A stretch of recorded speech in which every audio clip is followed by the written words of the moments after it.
இப்போ அந்த ஆணவம் தடுக்கிறது. நீங்கள் எல்லாரும் வாலியை மறைஞ்சிருந்து அடித்தாங்கண்ணா, ராவணனையும் மறைஞ்சு தான் அடித்தான்.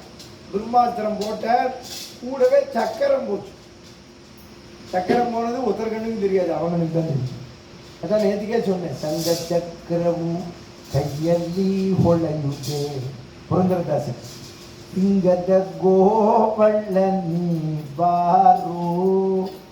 இதை உணர்ந்தது மண்டோதரி. கீழே விழுந்தா, மண்டோதரி வந்து அழுதா.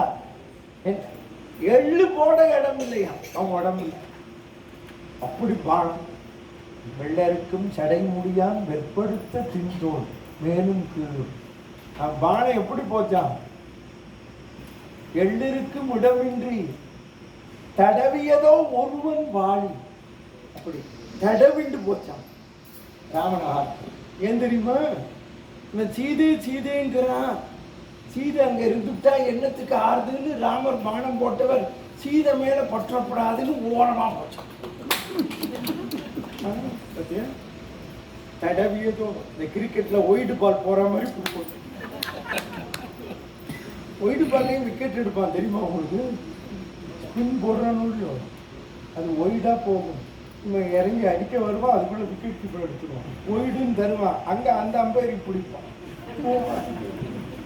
அதுதான் நடந்தது. மண்டோதரி அழுதா, அல்ப மனிதன் சொன்னியே, நடந்தே வந்து உன் பிராணம் எடுத்துட்டான்.